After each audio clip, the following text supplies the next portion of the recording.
De nouvelles images de violences policières contre un producteur de musique, Michel Zecler, et quelques 9 jeunes qui étaient dans ses bureaux de production pour bien sûr produire de la musique. C'était des jeunes rappeurs. Sont sortis. Dans ces vidéos, on voit que la violence perpétrée par les policiers est claire. On voit grâce au nombre de vidéos qu'on a sur le sujet, 3, donc une venant d'un portable des jeunes, une venant d'une caméra de surveillance dans l'endroit où est tabassé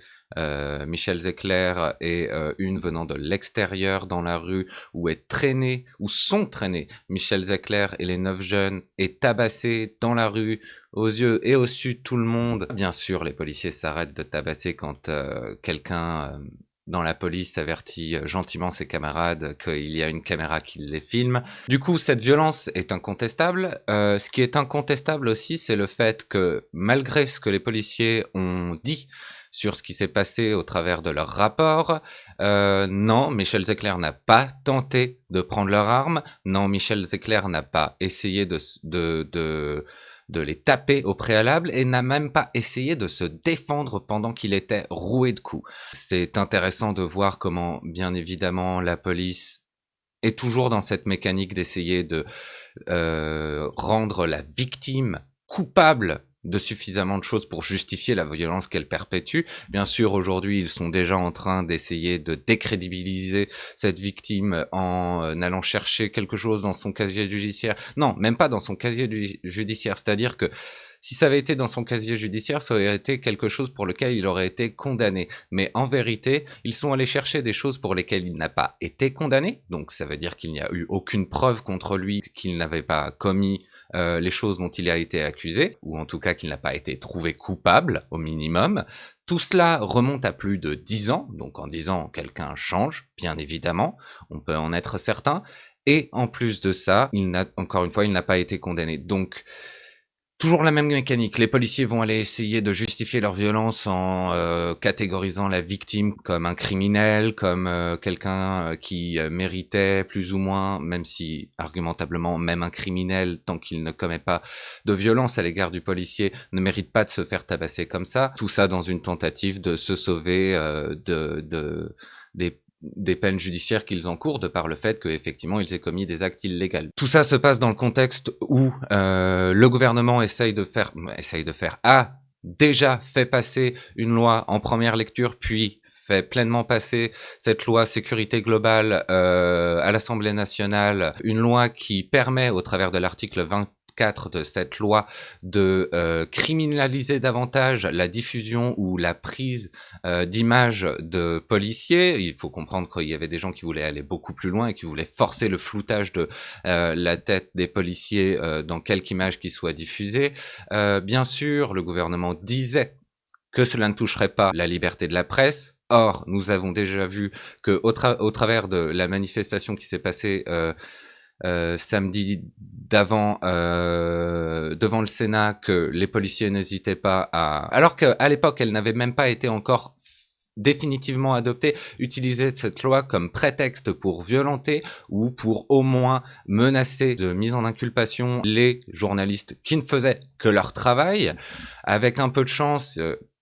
puisque le gouvernement lui-même a demandé à un comité extra-parlementaire de réécrire la loi pour essayer de calmer les ardeurs de la gauche,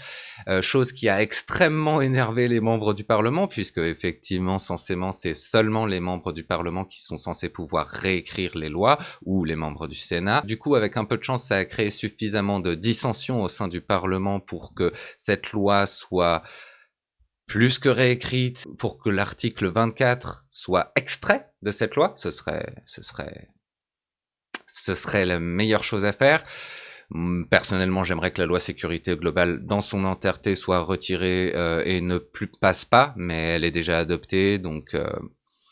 Ça va très certainement être difficile. En tous les cas, on peut aller plus loin en tant que personne de gauche et demander le retrait au moins de l'article 22, qui permet à la police d'utiliser des drones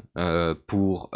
surveiller les manifestations et pour faire de la reconnaissance faciale sur les participants de manifestations, etc., dont même la défenseur des droits dit que c'est une atteinte aux droits de la vie privée, puisque elle-même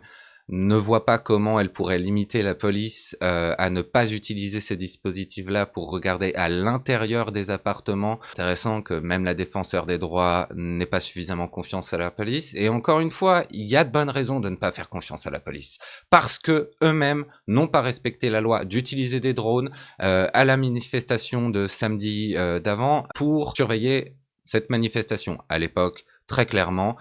il leur avait été interdit d'utiliser ces drones et la préfecture de Paris a décidé d'en utiliser quand même, puisque eux-mêmes font preuve de violence envers les journalistes sous prétexte de l'article 24 de la loi sécurité globale, à un moment où cette loi n'est même pas passée, puisque eux-mêmes de toute façon sont de manière générale et constante utilisée par la politique pour, par exemple, virer des migrants, comme il s'est passé mardi dernier, c'est-à-dire que des migrants commençaient à s'installer sur une place à Paris, et comme le gouvernement n'aime pas avoir dans les médias des images trop violentes de la police virant des migrants, ils ont préféré agir rapidement et virer ces migrants avant même qu'ils puissent s'installer un petit peu davantage dans de meilleures conditions, puisque du coup, complètement déstructurer les débuts de structures que des migrants mettent en place pour vivre un peu mieux à un endroit, offre des images plus violentes aux médias que de simplement les renvoyer dès qu'ils arrivent. Maintenant, malgré tout, il y avait une image assez violente. En tout cas, dans la gratuité de l'acte, il y a eu une image d'un migrant se faisant donner un croche-patte par un membre de la police, de façon gratuite. Le migrant marchait juste à côté de la police, commençait à s'en aller, et il se fait donner un croche-patte. Ce genre de violence n'est pas extrême, mais au moins dans la gratuité, elle permet de focaliser le discours général sur ces violences policières. Et il est très important de pouvoir refocaliser toujours plus l'attention sur la violence policière dans ce contexte de loi sécurité globale qui aussi donne plus de liberté aux policiers d'utiliser les caméras de surveillance, c'est-à-dire que auparavant, certains policiers et gendarmes étaient nommés préalablement pour pouvoir avoir accès à ces vidéos de surveillance. Aujourd'hui, grâce à les lois de sécurité globale, les préfectures auraient bien plus de facilité à accéder à ces caméras de surveillance. Et de par le fait qu'on les voit déjà, on le voit déjà, ils ont tendance à envoyer et à surveiller certains quartiers bien particuliers. Cet accès plus facile à des caméras de surveillance serait très certainement très mal orienté dans les mains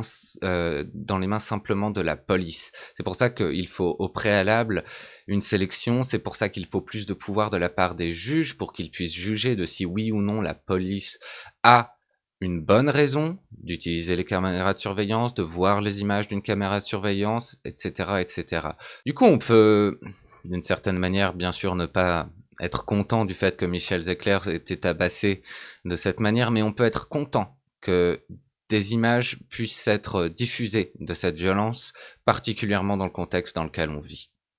La loi sécurité globale. La loi Avia aussi est un très bon exemple de pourquoi il faut pouvoir aujourd'hui recentrer la conversation sur les violences policières qui se déroulent tous les jours et qu'on ne voit pas en majorité. Michel Zecler est un exemple des violences policières qu'on voit, mais nombre des violences policières qui sont perpétrées sont invisibles. Et d'ailleurs, un policier interviewé par le média explique clairement qu'il se pose lui-même la question, le dit lui-même aujourd'hui, combien de gens sont en prison qui ont été arrêtés par des policiers qui ont simplement inventé des raisons de le mettre en prison, alors même que ces gens-là n'avaient rien fait ou alors avaient commis un léger délit qui avait sur le moment suffisamment enragé les flics pour leur donner une raison d'aller le tabasser et le mettre en prison. Puisque, il faut bien le situer, Michel Zecler aujourd'hui, s'il n'y avait pas eu toutes ces vidéos sur l'acte en lui-même, serait en prison et serait accusé sans qu'on puisse démonter la version des policiers, d'avoir tenté de voler l'arme d'un policier, et aussi d'avoir mis à tabac un policier, alors même que c'est l'inverse qui se passe. Fatou Dieng, qui était sur le plateau du Média l'autre jour, expliquait que, répondant à une question du journaliste, disait que oui, les vidéos sont une arme contre la police. Et à vrai dire, c'est reformulé par le journaliste un petit peu après. Et oui, je suis pas tout à fait d'accord avec ça parce qu'en vérité, il faut bien comprendre que les minorités en France n'en sont pas à passer à l'offensive. Les vidéos, aujourd'hui, sont utiles aux minorités comme un bouclier parce qu'elles en sont à ce niveau-là. C'est-à-dire que elles en sont à protéger leurs frères et sœurs contre des meurtres gratuits, contre des mises à tabac gratuites, contre des viols, comme l'a prouvé l'affaire Théo. Ils en sont à protéger les leurs de la violence policière et non pas à essayer de contre-attaquer contre la police, comme le prouvent les multiples affaires qui vont jusqu'au pénal et qui sont toutes abandonnées, sur lesquelles il y a tout un non-lieu qui est déclaré, et le fait que aujourd'hui la seule façon de faire respecter un minimum de justice, c'est d'aller mettre en cause le gouvernement, et encore ça ne marche pas dans tous les cas, et de simplement du coup avoir de l'argent en échange de l'injustice qui a été perpétrée par les policiers. Les policiers, eux, n'étant pas du tout mis en cause, le gouvernement simplement étant mis en cause, parce que de toute façon, on sait bien la vie de quelqu'un, ou alors le bien-être physique ou mental de quelqu'un outre un policier, n'est qu'une question d'argent et de combien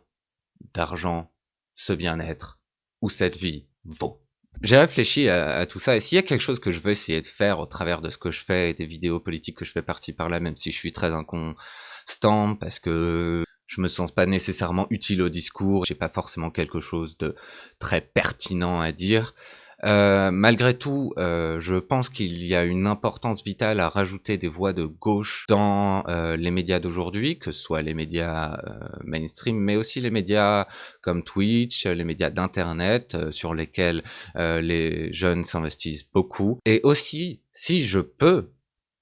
au travers de mon émission, radicaliser la parole, non pas vers la droite, et plus de violence et plus de haine contre les réfugiés, contre les migrants, et plus de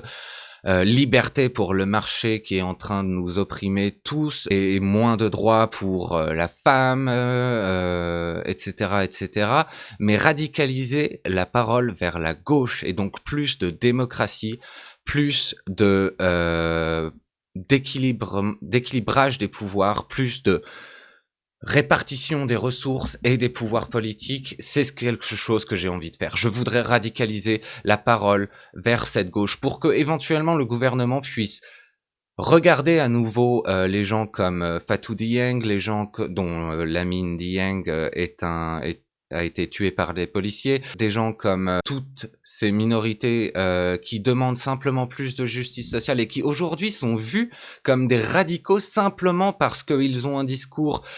non pas anti-policier, mais simplement de justice sociale et de réforme de la police.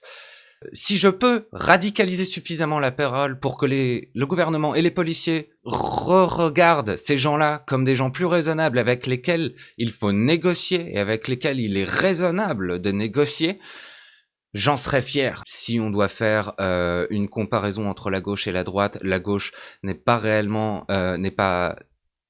la gauche n'est pas pour les violences, en tout cas, aucune idéologie de gauche n'est fondamentalement basée sur l'idée de violence, alors que le fascisme, idéologie fondamentalement de droite, est basé sur la violence et sur la haine de certaines parties de la population. Alors que les idéologies de gauche, qui sont nombreuses et de même ce que certaines personnes appelleraient l'extrême gauche, comme l'anarchisme, comme le communisme, aucune de ces idéologies n'est fondamentalement basée sur la violence, même si du coup, au sein de ces idéologies, il y a des membres plus